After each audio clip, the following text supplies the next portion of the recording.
성경의 내용은 어떤 부분은 이해하기가 쉬운 부분도 있습니다.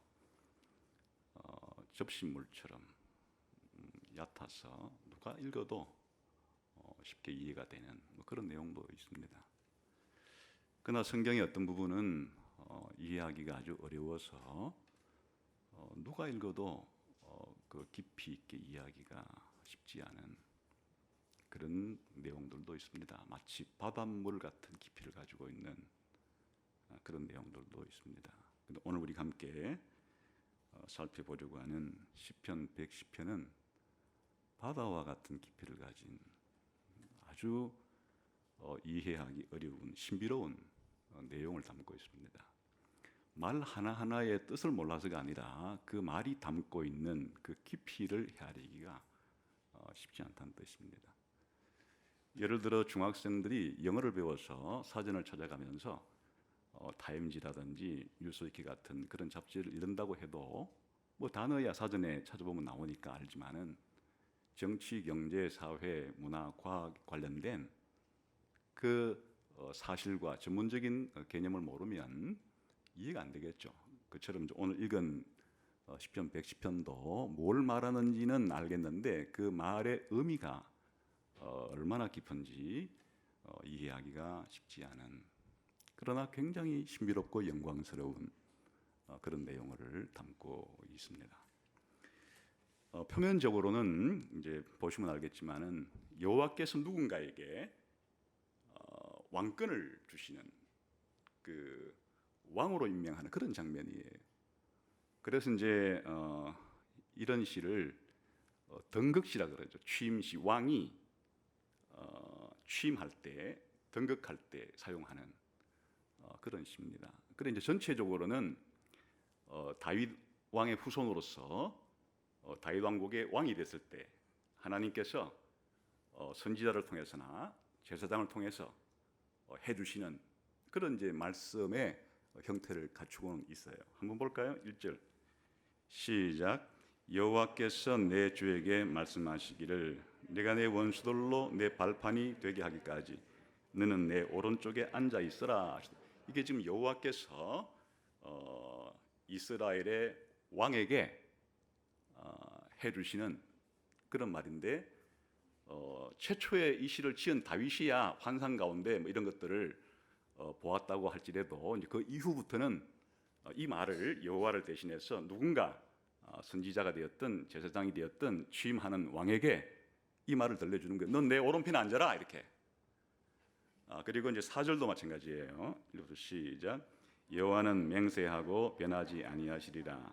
이러시기를 너는 멜기세덱의 서열을 따라 영원한 제사장이라 하였도다. 또 말해주기를 너는 멜기세덱을 따라 영원한 제사장이라. 이렇게 제사장으로도 임명하는 그런 내용이에요. 그러니까 이제 하나님의 여호와께서 아주 신비로운 한 인물에게 왕권을 주시고 또 제사장으로 임명하는. 그러니까 이제 이게 아까 그냥 표면적으로 읽으면 그런 내용인데 왜 이해하기가 어렵다고 하는가 하니까 그냥 여호와께서 너를 왕으로 임명했다 이러면 이해하기 어려울 것이 없는데 하나님의 보좌 우편에 앉아라. 그러니까 거의 하나님과 동등한 동격이라고도 할 수 있는 그 자리에까지 그렇게 올려서 왕으로 임명한 인물이니까 아주 신비롭단 말이에요.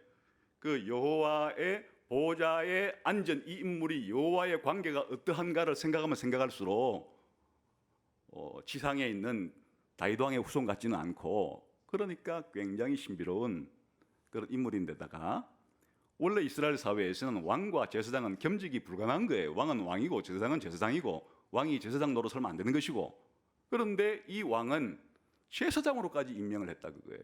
그것도 영원한 제사장으로. 그러니까 왕이면서도 제사장인 한 인물. 너무 신비롭다는 거예요. 여호와의 보좌에 앉은 인물인 동시에 제사장도 왕직도 겸직하고 있는 이 신비로운 인물이 누구냐? 그래서 구약 성경에서 가장 신비로운 내용을 담고 있는 그런 시편입니다. 그런데 이것과 거의 쌍벽을 이루는 정도의 동일한 내용이지만은 약간 각도를 달리해서 이 동일 인물을 이 인물을 다르게 표현한 내용이 있는데 다니엘 7장을 가보겠습니다. 이 같은 인물인데 사실은 다르게 좀 표현하고 있는 거예요. 다니엘 7장.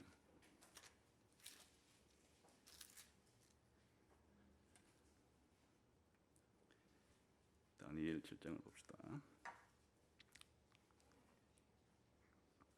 우선 9절 10절을 한번 보겠습니다. 시작.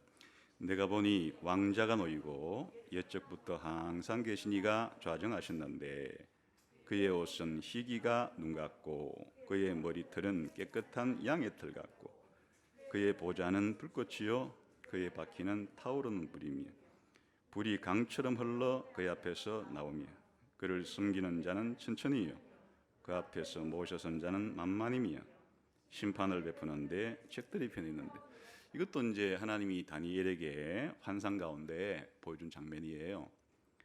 왕자 보좌에 어떤 한 인물이 앉아 있어요. 근데 머리카락도 희고 옷도 희니까 아주 백발이 성성한 노인 같은 그런 형상을 한 인물이 보좌에 앉았는데 인간이 아니에요. 이 앞에 천천에 만만의 천사들이 둘러싸고 있으니까 이게 단순한 인간은 아니고 하나님을 신인 동영론적인 방식으로 지금 묘사하고 있는 거예요.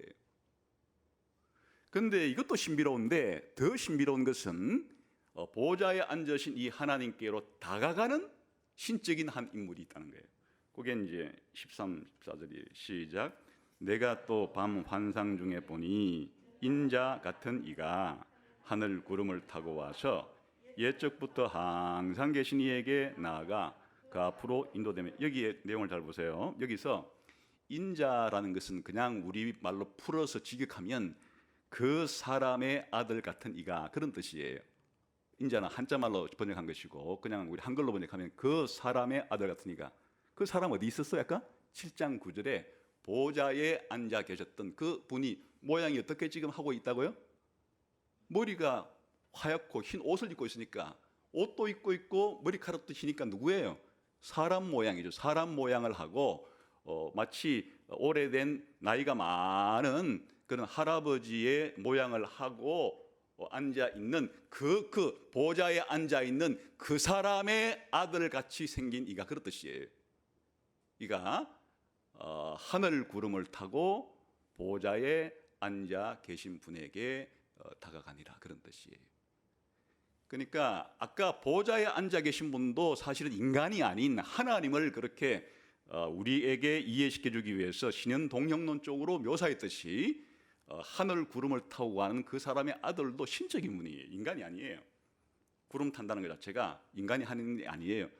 구약 성경에서 하나님이 하시는 일이지. 그러니까 그 사람의 아들 같은 이분도 뭔가 신적인 분이에요. 이분이 보좌에 앉아 계신 분과의 관계는 누구라고요? 보좌에 앉아 계신 분의 누구 같다고요?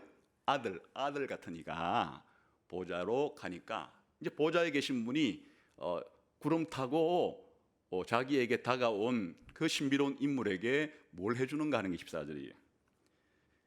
시작. 그에게 권세와 영광과 나라를 주고 모든 백성과 나라들과 다른 언어를 말하는 모든 자들이 그를 섬기게 하였으니 그의 권세는 소멸되지 아니하는 영원한 권세요 그의 나라는 멸망하지 아니할 것이니라.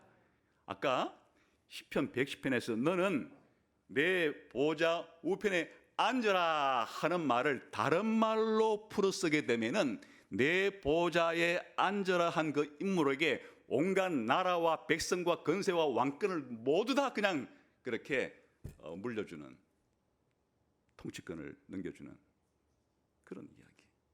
그러니까 구약 성경을 읽을 때 가장 신비로운 인물이 이 두 인물이에요. 시편 110편에 나오는 하나님의 보좌 우편에 앉은 이 인물과 또 다니엘 7장 13절 14절에 나오는 보좌에 앉아 계신 영원하신 분에게 다가가서 나라와 권세와 백성을 물려받는 이 인물이 보통 사람들이 아무리 읽어도 이해할 수 없는 그 깊이를 이해할 수 없는, 말이야 무슨 뜻인지는 알겠는데 그 내용이 도대체 무엇인지를 알 수 없는 수수께끼 같은, 구약 성경에 담겨 있는 수수께끼 같은 부분 중에 한 부분이에요. 사실은 이제 신약 성경을 통해서 보면 이 두 인물이 동일 인물이에요. 예수님이에요. 그래서 이제 신약의 우리 교회들은 시편 110편에 나오는 하나님 보좌 우편에 앉은 이 인물과 다니엘 7장 13, 14절에 나오는 그 구름 타고 하나님께로 갔던 그 인물이 모두 예수님을 상징하고 그 예수님의 성천 장면을 묘사하는 것으로 그렇게 이해를 하죠. 그래서 시편 150편 가운데 150개의 시 가운데 이 초대교회의 사도들이 그 이후에는 우리 초대 기독교인들이 시편 150편 가운데 가장 중요하게 생각했던 시편이 210편, 110편이에요. 그래서 이 구절을 나중에 이제 보겠지만 결론 부분에 가서 예수님도 인용해서 적용하고 사도 베드로도 이 인용해서 적용하고 사도 바울도 인용해서 적용하고 히브리서 기자도 인용하고 적용하면서 예수님의 성천과 재림할 때까지의 예수님의 하시는 사역에 대한 것으로 거의 신약 성경의 20차례 이상 이 시편 110편이 직접 인용이 되든지 간접 인용이 되든지 그렇게 될 정도로 한마디로 말하면 구약 성경 전체에서 이 가장 많이 인용하고 가장 많이 적용한 구절이 바로 시편 110편에 나온다. 그것도 특히 시편 110편의 1절이 두드러지고 4절도 일부 나오긴 하지만 그렇게 중요한 시편이다 그런 말이에요. 시편을 여는 열쇠일 뿐 아니라 구약 성경 전체를 여는 열쇠를 할 수도 있겠죠. 그리고 예수님을 이해하는 열쇠이자 기독교를 이해하는 열쇠가 되는 내용이 이 시편 110편에 담겨 있다. 그렇게 해도 과언이 아니겠습니다. 주제는 여기에 신비로운 이 인물에 대한 거예요. 왕인 동시에 제사장인 이 인물이 메시아죠. 그러니까 여호와께서 임명한 제사장인 동시에 왕인 메시아에 대한 내용이 이 시편 110편의 주제예요. 근데 구조가 아주 두 부분으로 평행을 이루면서 나와 있는데 1절부터 3절까지는 하나님께서 신탁을 주죠. 무슨 내용을 하는가 하니까 왕으로 임명한다는 내용이고 4절부터 7절까지는 제사장으로 임명한다는 내용이고 그렇게 이 두 부분이 서로 균형을 이루면서 평행적으로 아주 구조적으로도 잘 짜여진 그런 시라고 할 수가 있습니다. 한번 이제 오늘은 첫 부분 내용이 너무 중요한 것이 많아서 1절부터 3절까지만 함께 여러분과 나누도록 하겠습니다. 우선 1절은 여호와께서 신비로운 한 인물에게 하는 말이고 2, 3절은 하나님이 한 그 약속을 지켜주시는 실천하는 그런 장면이 그러니까 이제 중요한 내용이 1절에 나오고 그 약속을 하나님이 이루어 주시는 내용이 2, 3절에 기록이 되어 있다. 우리 함께 1절을 같이 읽어보겠습니다. 시작. 여호와께서 내 주에게 말씀하시기를 내가 내 원수들로 내 발판이 되게 하기까지 너는 내 오른쪽에 앉아 있으라 하셨도다. 지금 형식은 여호와께서 누군가에게 말을 하는 거예요. 약속을 하는 것인데 그 누군가를 뭐라고 이 다윗이 부르는가 하니까 내 주라고 불러요. 그러니까 여호와 하나님이 누군가에게 너는 내 우편에 앉으라 이렇게 말한 그 인물을 다윗이 뭐라고 부르는가 하니까 내 주라고 불러요. 그 다윗보다 월등하게 높은 사람이에요. 높은 신분과 지위를 가지고 있는 인물이에요. 여기에서 그 내 주라 표현한 이 표현은 구약에서 신분과 지위가 높은 사람들에 대한 존경의 말을 가지고 하는 말이기 때문에 그 종이 주인에게 할 수도 있고 또 고대 사회에서 여성이 자기 남편을 부를 때도 이런 말을 쓴 적이 있고 또 백성이 왕에게 쓸 때도 쓰고 또 이스라엘 백성이 하나님께도 이렇게 주라고 표현을 하지만 여기는 문맥상 거의 두 가지 의미가 함께 섞여 있어요. 그러니까 내 주라고 하는 이 표현 속에서는 다윗이 이 인물도 왕처럼 여기는, 왕같이 여기는, 그런데 단순한 왕 정도가 아니라 그를 더 뛰어넘을 수도 있는, 여호와의 오른편에 앉아라라고 말할 정도의 여호와와 밀접한 관계가 있는 그런 분이라고 다윗이 그렇게 여호와 이외의 한 내 주라고 부른 인물에게 부르고 있다, 그런 말이에요. 누군지는 밝히지 않죠. 그 어떤 미래에 있을 어떤 일에 대해서 성령의 감동을 받아가지고 과거에 있었던 일이 아니라, 또 자기한테 있었던 일이 아니라 언젠가 미래에 펼쳐질 일에 대해서 성령의 감동으로 예언적인 지금 식구를 쓴 거죠. 근데 이제 이 여호와께서 그러면 이 주라고 불리는 인물에게 뭐를 약속하신가 하니까 내 오른편에 앉아라, 이렇게 하신 거예요. 오른편과 왼편 어디에 앉든지 무슨 상관이 있겠는가 이렇게 생각하기 쉽겠지만, 항상 이제 상징을 띠기 위해서는 오른편에 앉는다는 말이 뭔지 뭐 그런 것들이 이제 꾸준히 오른편에 앉는 사건들을 통해서 의미를 담게 돼요. 그 이스라엘에서 혹은 구약 성경에서 오른편이라고 이렇게 말할 때는 아주 특별한 영광과 특권의 그런 자리를 가리키는 거예요. 아주 영광스럽고 특권적인 그런 자리를 오른쪽이라 그런다.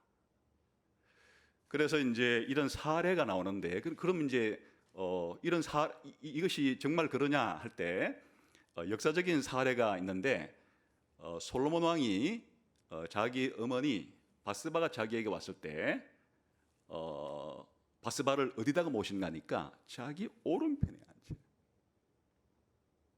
그러니까 아무데나, 어머니 내가 왕이고 엄마는 아무리 내 엄마라도 그냥 백성이니까 아무데나 앉고 싶으면 앉으세요, 뭐 이런 게 아니에요. 가장 영광스럽고 존귀한 그 솔로몬의 다음 자리라고 해도 과언이 아닌 영광스러운 자리가 어딘가니까 자기 오른편의 자리에 자기 어머니를 그렇게 앉히는 그런 장면을 본데, 오른쪽이라는 자리는 대단히 영광스럽고 특권 있는 자리라는 걸 알 수 있어요.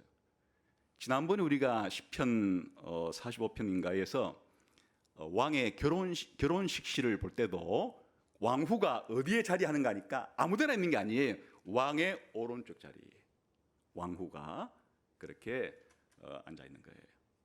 그래서 이제 여호와께서 한 인물에게 내 오른편에 앉으라라고 말했을 때 그 오른쪽 자리는 여호와 다음에 가장 영광스럽고 존귀하고 존엄하고 특권인 그런 자리를 가리킨다. 근데 단순한 그런 자리를 가리키는 걸 넘어서서 내 우편에 앉아라라고 하는 이 자리는 지금 여호와께서 보좌에 앉아서 온 세상을 통치하시고 이스라엘을 다스리시니까 바로 이 오른쪽 자리는 어떠한 자리인가 하면 바로 이 여호와를 대신해서 여호와께서 이 세상을 다스리고 이스라엘을 다스리라고 그렇게 왕권을 물려주는 그런 개념이 내 오른편 자리에 앉아라, 그런 말이에요. 물론 그 자리라고 표현됐으니까 머릿속으로 그림을 그리면 거기도 보좌가 있겠죠.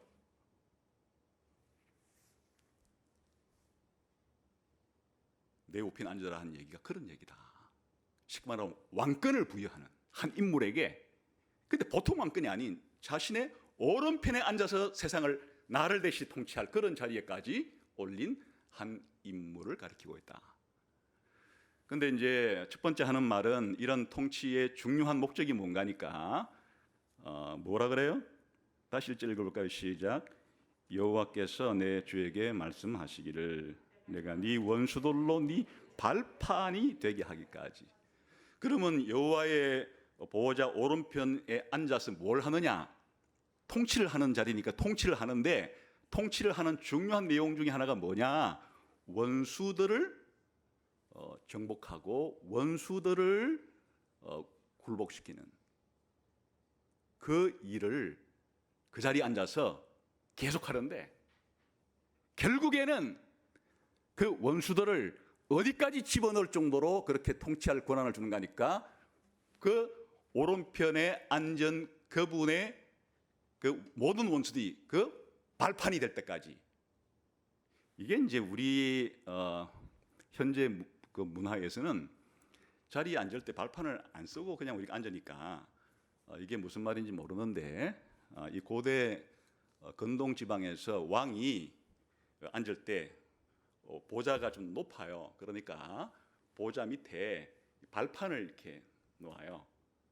그 보좌가 왕이 앉는 자리가 나지막하면 안 되는 거 아니에요? 그러니까 이제 보좌를 높이 만들기 때문에 주로 이제 그 밑에 발판을 만들어서 발을 그 위에 놓고 앉는데, 이것이 전쟁을 했을 때 다른 나라의 원수들을 정복하고 패배한 왕이 끌려왔을 때 최후의 완전한 승리를 그렇게 기념하는 의식을 어떻게 하는가 하니까, 승리한 왕이 패배한 왕을 목을 발로 누르는 것이에요. 그게 이제 발판을 선다는 것이에요.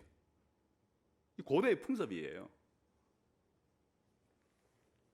그림이 그려지는 거란 말이죠. 그러니까 원수를 발판으로 삼아버린다. 그 원수를 완전히 정복하고 완전히 승리하고, 그 원수는 이 왕에게 완전히 굴복할 수밖에 없는 그런 영상을 발판으로 삼게. 그러니까 이제 하나님이 뭘 약속해 주는 거니까, 너를 내 오른편에 앉혀서 앞으로 나의 원수이자 너의 원수이자 하나님 나라의 백성들의 원수들을 완전히 정복하게 해주겠다 하는 약속을 해주는 거예요. 위대한 약속이죠. 성경은 이 약속이 이루어지는 과정이라고 생각해도 되겠어요. 그런 약속을 해주고 있다, 그런 말이에요. 창세기 3장 15절에 새로운 버전이 할 수도 있겠고, 2절은 이제 이 내용을 좀 더 또 다른 각도에서 설명해 줍니다. 읽어봅시다. 시작. 여호와께서 시온에서부터 주의 권능의 큐를 내보내시리니 주는 원수들 중에서 다스리소서.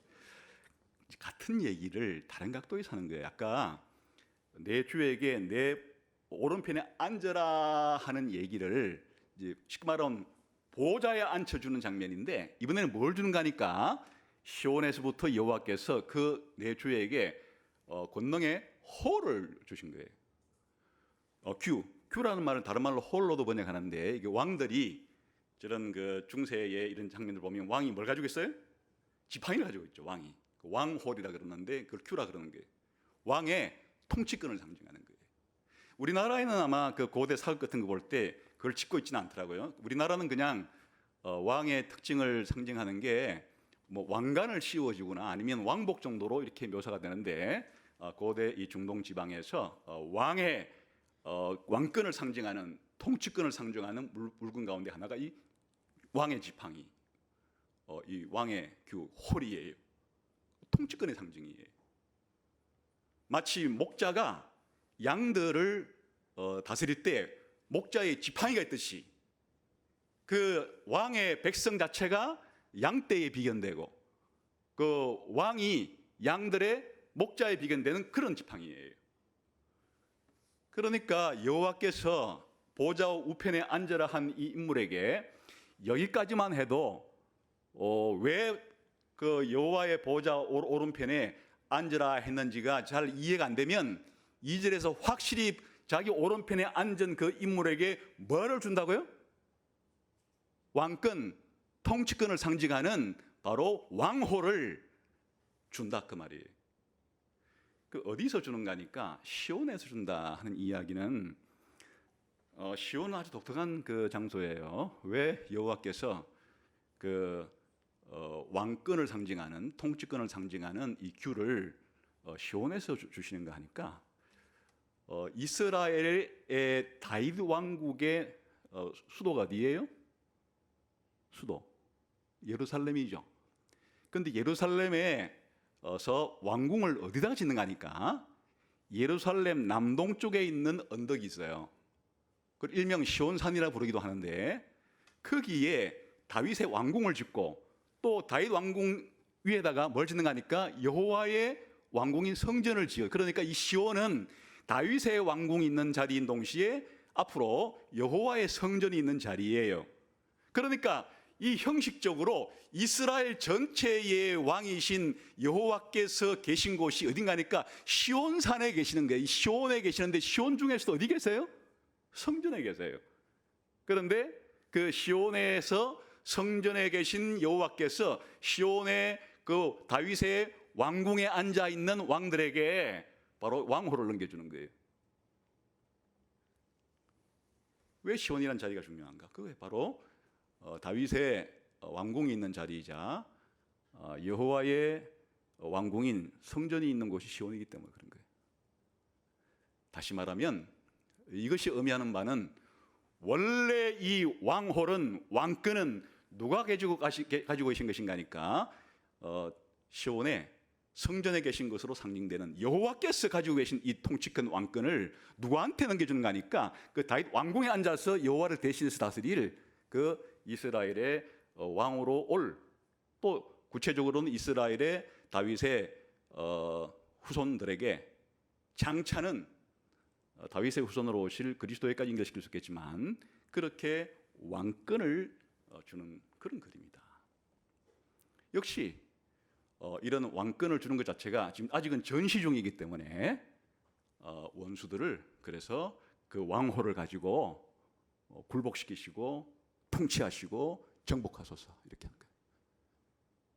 전쟁이 끝나지 않았을 때는 왕권이 원수를 정복하는 데 이용이 돼야 되겠죠. 그래서 이제 1절을 조금 더 상세하게 그렇게 해준 거예요. 3절은 굉장히 좀 어려운 구절인데 읽읍시다. 시작. 주의 권능의 날에 주의 백성이 거룩한 옷을 입고 절거히 헌신하니 새벽 이슬 같은 주의 청년들이 주께 나오는 도다. 여기에 아주 어렵다고 하는 것은 사본이 그 히브리어로 기록된 마소라 사본과 그것을 헬라어로 기록한 70연경의 사본이 좀 달라서 이 해석이 근본적으로 좀 달라지기 때문에 어떤 성경은 마소라 사본을 따라서 번역하고 어떤 사본은 70연경을 따라 번역하기 때문에 내용이 좀 차이가 나기 때문에 이제 이해하기가 어렵다는 거예요. 그래서 지금 우리 개역 성경에는 마소라 사본에 나오는 대로 번역을 한 거예요. 그런데 차이점이 뭔가니까 이 마소라 사본에 따르면 여기 이제 3절은 누구에 대한 얘기인가니까 주의 백성에 대한 이야기. 그러니까 하나님 여호와께서 아까 이 내주라 부른 인물에게 1절에는 뭘 줬어요? 보좌의 오른편에 앉혀주시고 2절에서는 왕호를 주었는데 3절에서는 주의 백성까지 붙여주는 거예요. 주의 백성을 붙여주는 거예요. 일정 군대예요. 군대까지 붙여주는 거예요. 그런 장면으로 해석이 되고 70인경으로 번역을 하면 주의 백성에 대한 얘기가 아니라 계속해서 이 내주라고 부르는 인물에 대한 묘사로 그런 내용이 나와서 근데 이건 참고로만 70인경으로 번역했을 때는 어떻게 이 번역이 나오는가 하면 대략 이런 뜻이 이렇게 나와요. 당신의 권능의 날에 성도들의 영광 중에 권세는 당신의 것이었으며 새벽별이 뜨기 전에 모태에서 나는 너를 낳았다. 다 지금 내 주에 대한 이야기인데 아주 신비롭게 새벽으로 표현된 그때에 여호와께서 이 주를 향해서 내가 너를 낳았다고 말하는 그러니까 이 내 주라고 불리는 이 신비로운 분의 탄생에 대해서 얘기하는데 아주 탄생할 때부터 여호와께서 왕권을 주었다 그런 내용으로 해석이 될 수 있는 좀 해석 차이가 있죠. 어느 쪽이든지 간에 성경 전체 내용과는 다 부합한데 어쨌든 이제 이 강조점이 계속해서 내 주에 대한 이야기로 지금 해석이 되느냐 아니면 이제 주의 백성에 대한 이야기냐 이것으로 이제 좀 해석의 차이가 있기 때문에 어렵다는 거예요. 저는 우리 개역 성경에 기록된 대로 주의 백성을 주겠다고 하는 내용으로 해석을 하려고 해요. 그러나 이제 사본에 따라서는 다른 해석도 있을 수는 있겠다 그런 뜻이. 그러면 이제 주의 백성으로 해석할 경우에는 주의 권능의 날이란 이 문맥상 이제 전쟁을 하는 날이에요. 아까 다 원술이 내 발판이 될 때까지 또 원수를 다스리소서 이렇게 문맥이 지금 왕권을 준 목적 자체 중에 하나가 원수를 심판하고 원수를 정복하는 데 있기 때문에 여기에 권능의 날이라는 게 딴 게 아니고 이제 여호와께로 부여받은 왕호를 가지고 보좌에 앉으신 통치권을 가지고 이 권세를 사용하는 날이니까 이 권세가 드러나는 날이니까 이런 이제 전쟁이 벌어지는 그런 날에 그런 날에 누가 이 주께 나오는가 하면 다시 읽어볼까요? 시작. 주의 권능의 날에 누가 나온다고요? 주의 백성이 거룩한 옷을 입고 절거히 헌신하니 새벽 이슬 같은 주의 청년들이 주께 나옵니다. 그림을 보세요. 여기에 주의 백성이라는 말도 나오고 주의 새벽 이슬 같은 주의 청년이라는 말이 나오는데 따로따로가 아니고 한 번은 이 주님께 나올 이 군대를 주의 백성이라고 부르고 또 한 번은 이 이름을 새벽 이슬 같은 주의 청년이라고 불러요. 왜 그런가 함이 전부 다 이스라엘 사회에서 전투를 할 때 남녀노소가 다 나와서 군인이 되는 게 아니고 군인이 되려고 하면 남자들만 나와야 되고 남자들 중에서도 이 청년에만 군인이 될 수 있는, 그러니까 여기에 주의 청년이다 하는 이런 말이 다른 사람들은 안 나오고 그런 뜻이 아니고 이 전쟁을 수행하는 이 왕에게 군대로 나오는 장면을 이렇게 주의 백성이 나온다고 말하기도 하고 주의 청년들이 그렇게 따른다고 말하기도 하고 그렇게 말을 하는데 실상의 문맥상의 의미는 주의 군대가 주님께로 몰려오는, 그러니까 이제 이 왕이 원수를 발판될 때까지 그렇게 싸울 때 홀로만 싸우는 게 아니고 하나님이 이 왕에게 주의 군대를 붙여준다. 주의 군대를 붙여주어서 이 주의 군대들과 더불어 전쟁케 하는 장면이다, 그런 말이에요. 근데 이제 주의 아까 1, 2절은 하나 여호와께서 왕권을 준 인물에 대한 묘사였다면 이제 3절은 그 주를 따르면서 전투에 참가할 그런 주의 군대에 대한 묘사를 몇 가지로 하고 있다, 그런 말이 되겠어요. 여기에 가장 특징적인 것은 거룩한 옷을 입었다. 이스라엘 나라에서 거룩한 옷을 아무렇게 입는 게 아니죠. 제사장들만 입는 옷이에요. 구별된, 일반 백성들과 구별된. 그러니까 이제 이 전쟁 자체가 단순한 전쟁이 아니란 얘기죠. 거룩한 자들에 의해서 수행이 되는 거룩한 전쟁이라, 그런 말이죠. 그래서 실제로 구약 성경에서도 이런 것들을 상징하기 위해서, 하여튼 구약 성경에서 이스라엘 백성이 다른 나라와 싸울 때는 오늘날의 나라와 나라 사이에 그냥 물리적인 정치적인 그런 전쟁이 아니고 이 하나님을 대적하고 하나님을 반대하는 하나님의 원수에 대한 전쟁이라고 하는 이런 영적인 전쟁을 말해주기 위해서 이 거룩한 전쟁이라고 부르는 것이고, 그것은 곧바로 이 오늘날 나라와 나라 사이의 전쟁에 써먹으면 안 되는 그런 전쟁이라는 의미예요. 그래서 이스라엘에서 전쟁을 벌일 때 이 항상 하는 이야기지만은 군사력과 그런 전투력에 의지하지 않게 하는 거예요. 그래서 구체적인 사례 가운데 한때 전쟁할 때 제사장들을 거룩한 옷을 입고 앞세워 가지고, 아니 전쟁하는데 제사장들이 나와서 찬송을 부르게 해요. 이게 무슨 활이나 칼이나 창으로 싸워야 될 시점에 제사장들이 거룩한 옷을 입고 나와가지고 여호와를 찬송하는, 그게 전쟁에 무슨 소용이 있어요?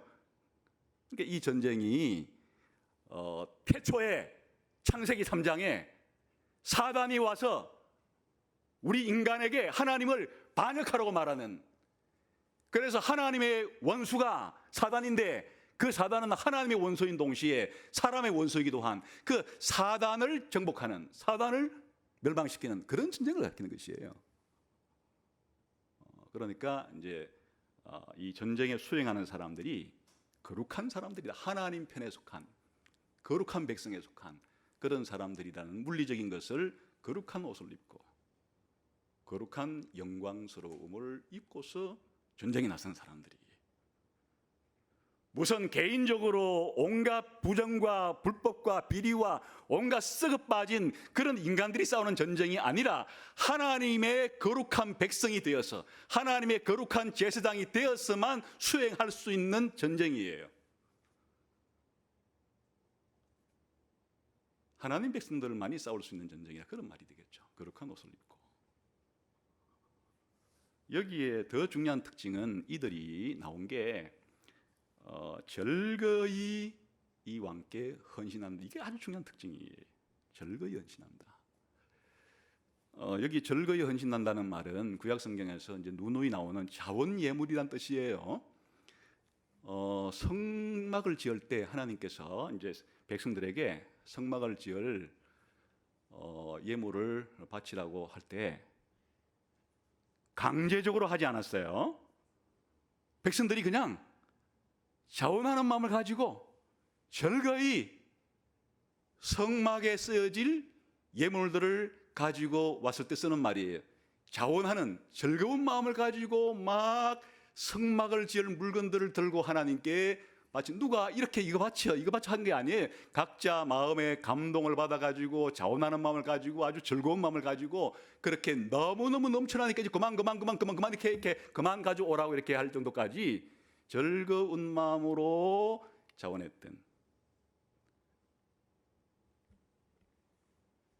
이스라엘의 그 사사 드보라가 전쟁을 하러 나섰을 때 그를 따르는 백성들이 이런 마음으로 즐거이 자원하는 마음으로 드보라를 따라서 전쟁에 참가한 그런 걸 가르치는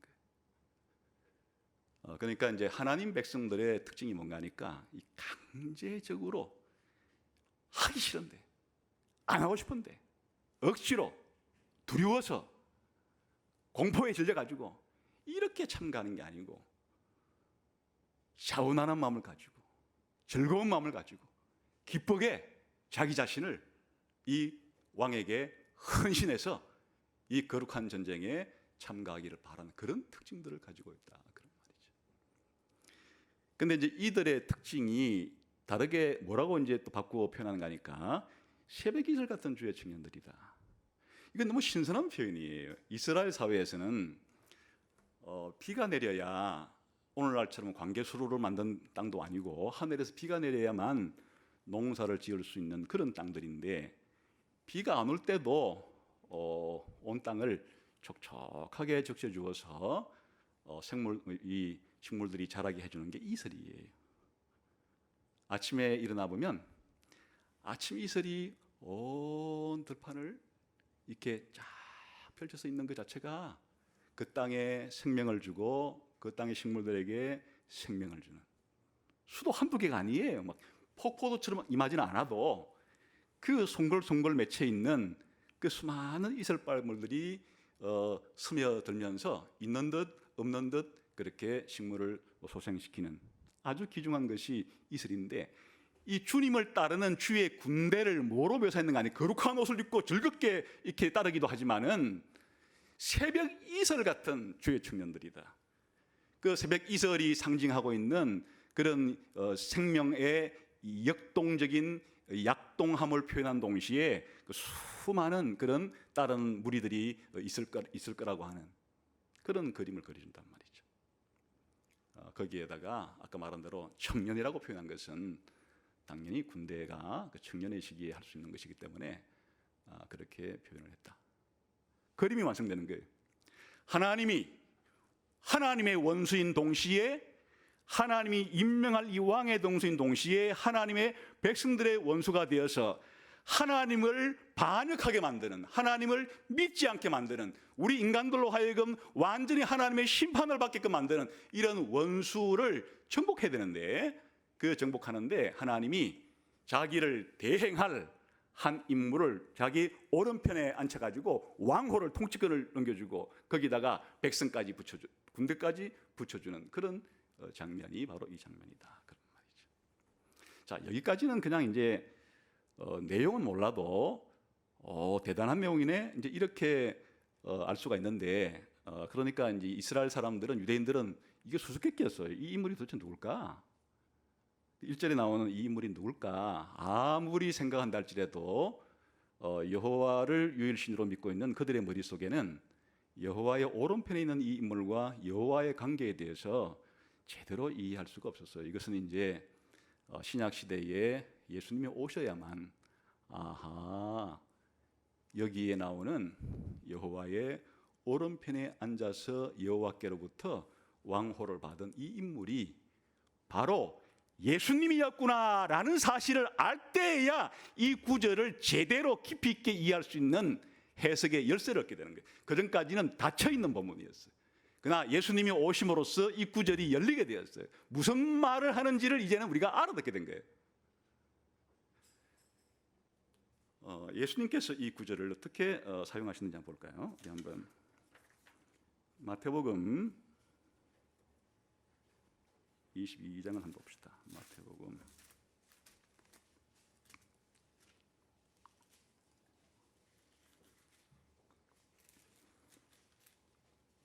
마태복음 22장 찾았으면은 41절부터 46절까지 한번 보겠습니다. 시작. 바리새인들이 모였을 때 예수께서 그들에게 물으시되 너희는 그리스도에 대하여 어떻게 생각하느냐? 누구 자손이냐? 대답하되 다윗 자손입니다. 이르시되 그러면 다윗이 성령에 감동하여 어찌 그리스도를 주라 칭하여 말하되 주께서 내 주께 이르시되 내가 네 원수를 네 발 아래 둘 때까지 내 우편에 앉으라 하셨도다 하였느냐?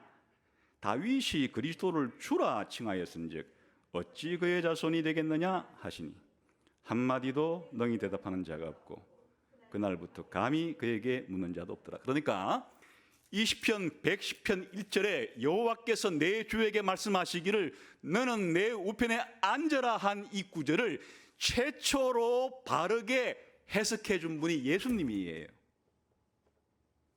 예수님이 유대인들에게 뭐라고 물었는 거니까 시편 110편 1절에 나오는 그 줄을 기본적으로 유대인들이 뭐라고 이해하고 있는 거예요? 메시아, 오실 그리스도라고 막연하게 생각하고는 있었죠. 메시아란 말이 그리스도랑 같은 말이에요. 그런데 일반적으로 다윗 언약에 의하면 메시아는 누구여야 되는 거니까 다윗의 후손이에요. 하나님이 다윗 언약을 통해서 다윗의 후손에게 왕권을 주겠다고 했기 때문에 앞으로 오실 그리스도 메시아는 다윗의 후손이어야 되니까 대답을 제대로 한 거예요. 이제 일반적으로 물은 거예요. 그리스도는 누구의 후손으로 올 거냐? 이건 보편적인 상식이에요. 이스라엘 사람들에게. 당연히 다윗의 후손으로 오죠. 그래? 그러면 시편 110편 1절에 이렇게 말했을 때 이게 다윗이 메시아에 대해서 한 이야기인데 다윗이 그리스도를 보고 메시아를 보고 자기 주님이라고 부르지 않냐? 그럼 다윗의 후손으로 온다는 얘기는 다윗보다 아래라는 뜻인데 어찌 다윗이 메시아를 가리켜 자기가 주님이라고 부르냐? 그러면 메시아는 그리스도는 다윗보다 월등하게 높은 자가 아니냐? 이렇게 말하니까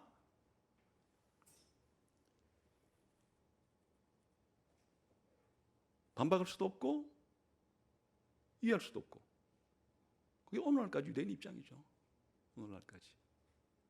근데 예수님이 이렇게 질문을 던졌을 때 의도는 뭔가 하니까 내가 바로 시편 110편 1절의 말은 여호와께서 임명한 그 다윗의 후손인 동시에 다윗의 주가 되는 놀라운 신비로운 그런 존재인 인물이 바로 나다 하는 것을 아주 간접적으로 품고 이렇게 질문을 던지고 있는 거예요.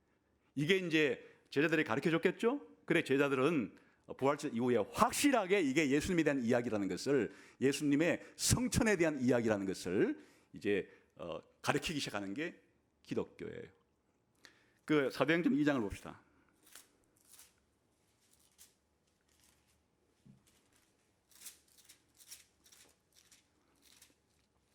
사도행전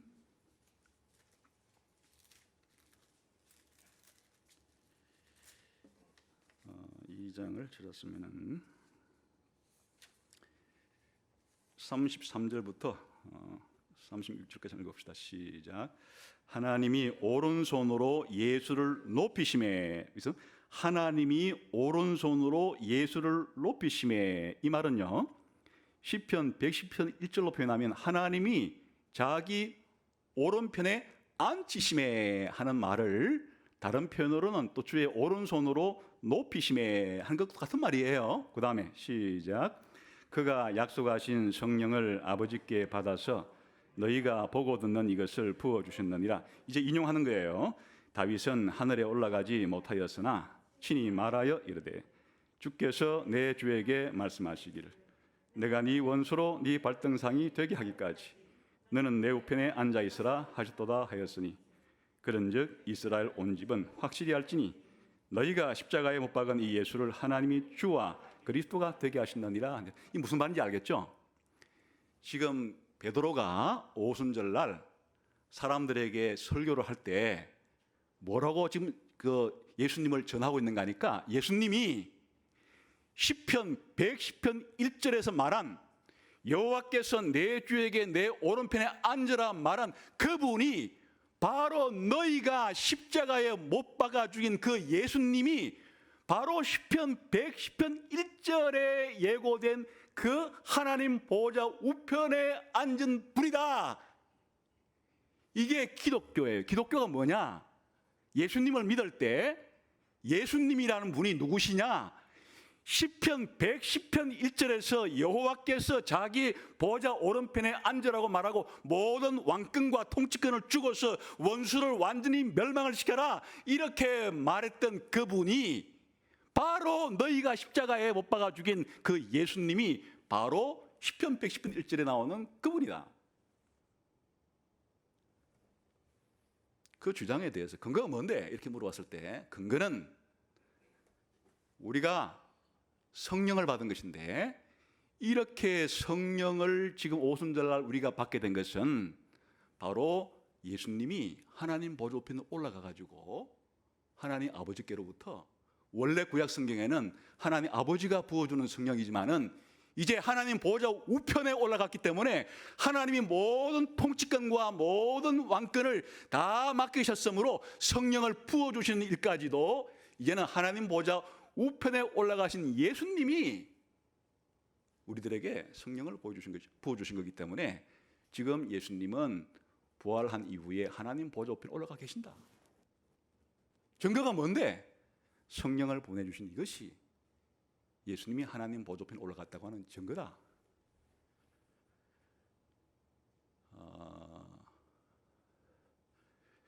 이게 기독교입니다. 그 기독교의 예수님은 구약 성경 없이 이해할 수가 없고 또 구약 성경도 예수님 없이 이해가 불가능해요.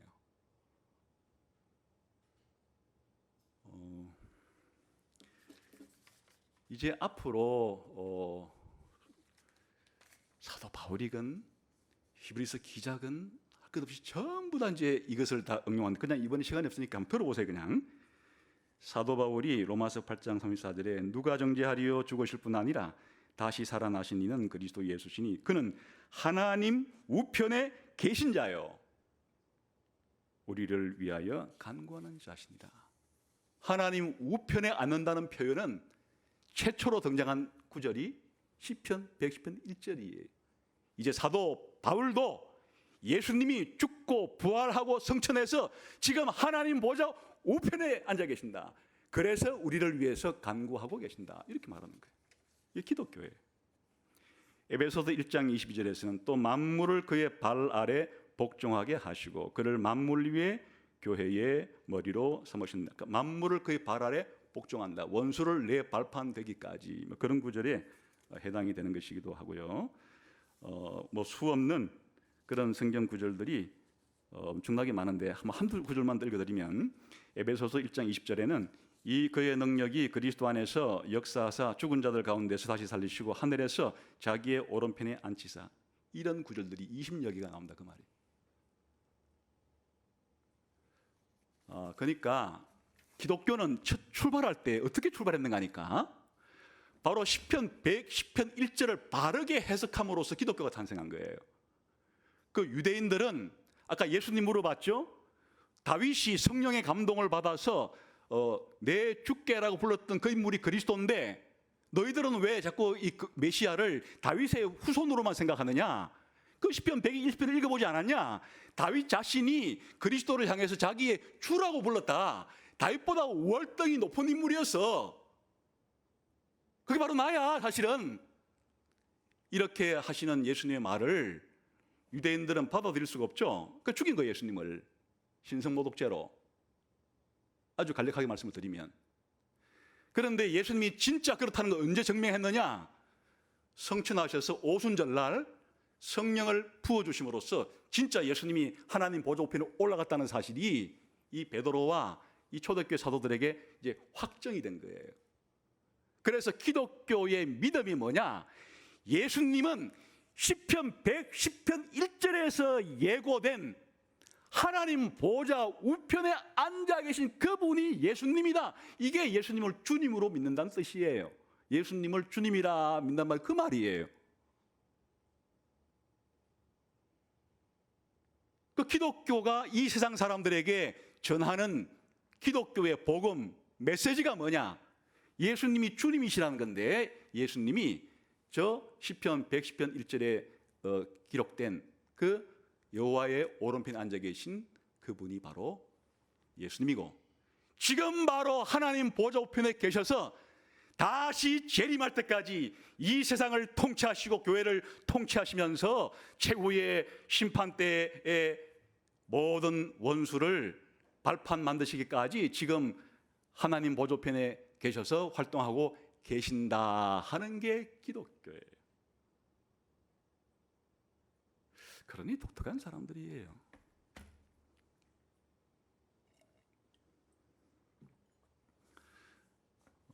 다윗이 시편 110편을 썼다고가 예수님도 말씀하시고 사도 베드로도 말했으니까 성령의 영감을 받아서 이제 쓴 것이라면은, 이게 다윗은 예수님 오시기 천년 전의 사람이에요. 천년 전에 하나님이 다윗의 입을 통해서 또 다윗의 손을 통해서 이런 시를 짓게 하시고, 천년쯤 뒤에 시편 110편에 다윗이 말했던 그 말을 드디어 성취하신다. 이게 가능하려 그러면 전지하시고 전능하시고 무한하고 영원하신 분이 계셔야 하고, 그분이 이 우주와 만물과 인생을 창조하셔야 하고, 그분이 만든 피조물 가운데 한 종류가 하나님께 반역하고 대적하는 일이 있어야 하고, 그리고 하나님은 그 반역을 대적하기 위해서 이 반역자를 처단하고 심판할 자신의 한 인물을 이 땅에 보내시는데, 그게 다윗의 혈통을 따라 다윗의 후손으로도 오겠지만은 사실은 그보다 더 먼저 계셨던 성부 하나님, 성자 하나님, 성령 하나님, 삼위일체 하나님 가운데 제2위인 성자 하나님을 보내셔서 이 일을 하게 하시려고 한다. 그래, 이 시편 110편 1절은 성부와 성자와의 삼위일체에 대한 신비로운 말이에요. 신학식 용어로 바꾸면 성부가 성자에게 말하되 너는 내 우편에 앉으라, 내 원수를 네 발판 만들어 줄 때까지, 그 말이에요. 그러니까 여러분, 기독교인들이라고 하는 사람들은 자기 경험이나 자기의 상상력이나 추리를 믿는 사람들이 아니에요. 자기 경험도 필요할 때 사용을 해요. 또 자기의 논리도 다 필요할 때 그것이 사실들이라면 사용을 해요. 또 다른 사람들의 경험이나 다른 사람들의 논리도 그것이 타당하다고 판단할 때는 다 존중이 여겨요. 그런데 하나님의 경험과 하나님의 논리, 하나님의 약속을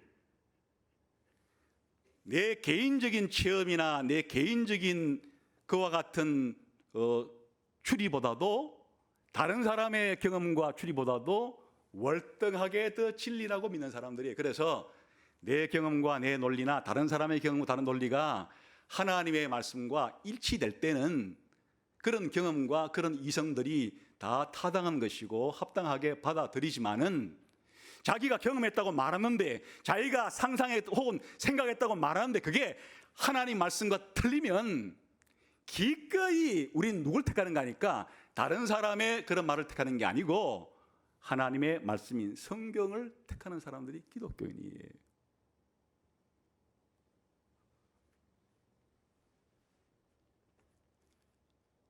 이것은 아주 성경에서 큰 역사의 그림을 보여주는 그런 내용 가운데 하나죠.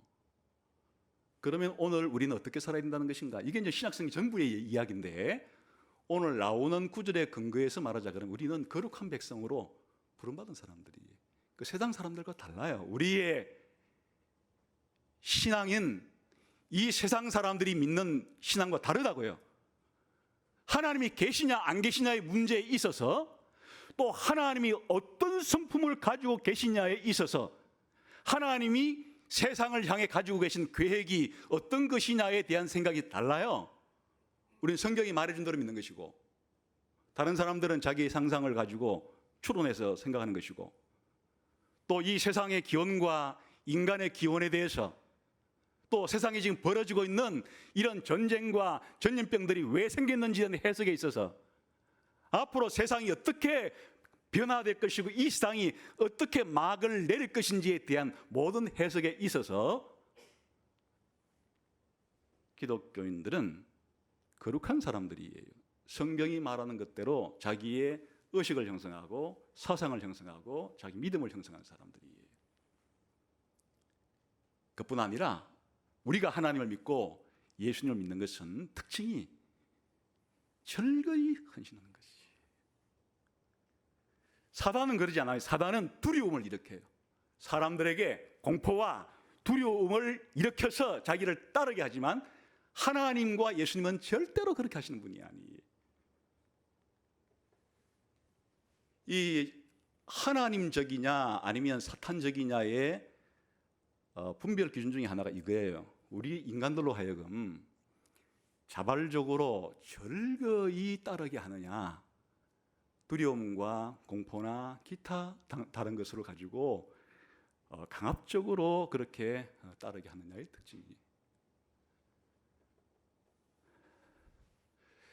이 땅의 독재자라고 불리는, 전체주의 독재자라고 불리는 인간들의 특징이 뭐예요? 그냥 다른 사람들의 생각을 강압하는 거예요. 이렇게 생각하지 마, 이렇게만 생각해. 지들이 뭔데 우리가 생각할 자유를 억압해가지고 생각할 것과 하지 말 것을 지들 마음대로 정해준다는 거예요. 사탄적이에요. 우리가 하는 말에 있어가지고 이런 말은 하지 마, 이런 말만 해. 지가 뭔데 우리가 하는 말에 대해서 그렇게 말을 하라니 말라니 이렇게 강압한단 말이에요. 이런 행동은 하지 마, 이런 행동만 해. 지들이 뭔데 우리 인간들에게 자기들 뜻대로 행동하게 한단 말이에요. 그게 전부 다 사탄적인 존재들이에요. 사탄의 하수인들은 다른 사람들을 대할 때 그런 식으로 폭력을 쓰거나 아니면 사기를 치거나 거짓말을 하거나 그렇게 우리들로 하여금 강압적으로 억압적으로 하지만, 하나님과 예수님과 성령님의 방식은 전혀 달라요. 오늘 이 시간도 제가 여러분들에게 이 진리를 믿을 때, 제가 여러분 오늘 이 시편 110편 1절이 예수님에 대한 얘기인데요, 제가 칼 가진 거 보세요. 오늘 제가 전한 이 말 안 믿으면 오늘 저한테 그래 칼을 이렇게 하지를 않아요. 그냥 성경을 해설하고 성경을 적용하고 성령님이 역사해서 여러분의 생각을 바꾸어 주기를, 또 성령님이 여러분의 마음을 움직여 주기를, 성령님이 여러분의 행동을 바꾸기를, 그래서 말씀과 성령으로만 그렇게 사람들을 설득해서 우리가 예수 믿게 된 것도, 기독교인으로 살아가는 것도 다 말씀과 성령의 감동을 받아가지고 전부 다 절거히 자원하는 마음으로 예수님도 믿고, 또 우리가 헌금을 드리는 것도 자원하는 마음으로 드리는 것고, 교회에 봉사를 하는 것도 전부 자원하는 즐거운 마음으로 드리는 게 기독교의 특징인데, 누군가 다른 사람들을 그런 식으로 강압적으로 강제적으로 하기 싫은 일을 몰아가는 것은 성령의 역사가 아니다, 예수님의 방식이 아니다 하는 것을 알 수 있어요. 그래서 하나님 우리를 강제적으로 하지 않아요. 감동과 감화를 주어서 우리가 자원하는 마음으로 하게 하시죠. 그래 심지어 이제 여러분들이 교회 봉사하는 것도 그렇잖아요. 일단 이제 교회에 저나 우리 당회원들이 이 부분이 이런 직책을 맡으면 좋겠다. 이제 하나님을 대행해서 할 때도 강제적으로 시키잖아요. 물어봐요. 이런 그 위원장직에 이런 주일학교 부장직에 할 의향이 있으십니까? 물어서 하기 싫다 그러면 임명을 하지 않아요. 본인들이 제가 자원봉사를 하겠습니다 하면 임명을 하는 거죠. 그래서 오늘 우리 기독교인들의 특징은 하나님을 그렇게 절거히 헌신하는 마음으로 따라 믿는 사람들이다. 선교하는 것도 예배드리는 것도 교제하는 것도 다 그렇다 하는 것을 기억해야겠죠. 그리고 예수님은 지금 뭐 하시느냐? 이런 일을 하고 계시는 거예요. 당신의 교회에서는 성령을 보내고 말씀을 통해서 그렇게 백성 만들어 가시고 또 여러분이 잘 못 느끼시겠지만 이 세상에 권력자들을 세우기도 하고 폐하기도 하시면서 이렇게 이 땅을 최후의 심판날까지 유지해 가고 계시는 것이에요. 다음 시간에 보겠지만은 원수를 발판에다가 그렇게 밟을 때가 오게 되는데 그건 다음 시간의 주제예요. 오늘은 예수님의 성천과 성천 때부터 재림 때까지 하실 일이 시편 110편 1절부터 3절까지 다윗의 시를 통해서 예언되어 있다, 예고되어 있다 하는 사실을 아시면 결론, 예수님이 누구냐? 위대하고도 신비로운 분이죠. 영원 전부터 성부와 함께 계셨던 성자인 동시에 때가 되어 다윗의 아들로 오셔서 하나님의 모든 통치권을 물려받아 온 세상과 온 교회를 통치한 분으로 계시고, 그리고 장차 재림 때에 원수들은 전부 다 발로 밟을 것이고 하나님 백성들은 절거히 헌신하는 땅에서 함께 교제하게 하시는 분이시다라고 하는 이 독특함이 있고, 오늘날 예수님을 따르는 우리도 독특한 자들인데 그분께 부름을 받아서 거룩한 옷을 입고 절거히 헌신하는 주의 새벽 이슬 같은 청년들이 바로 오늘 우리 기독교인들이다 하는 사실을 기억하시고, 남아있는 여러분의 생애 가운데 새벽 이슬 같은 주의 청년들로 이 주님을 잘 따를 수 있는 여러분 다 되시기를 주님의 이름으로 축원합니다. 기도하겠습니다. 하나님 아버지 고맙습니다. 실타래처럼 너무나 복잡하게 얽혀 있어서 도무지 세상에서 벌어진 일이 왜 일어나는지를 알 수도 없고 어떻게 연결시켜야 될지도 알 수가 없는 시대에 하나님께서 오늘 예수님과 예수님 믿는 교회의 본질적인 특징과 또 하는 일들에 대해서 일깨워 주시니 감사합니다. 하나님 말씀을 가슴에 잘 간직하고 이 세상을 살아가는 표지판으로 삼게 해 주옵소서. 예수님 이름으로 기도하옵나이다. 아멘.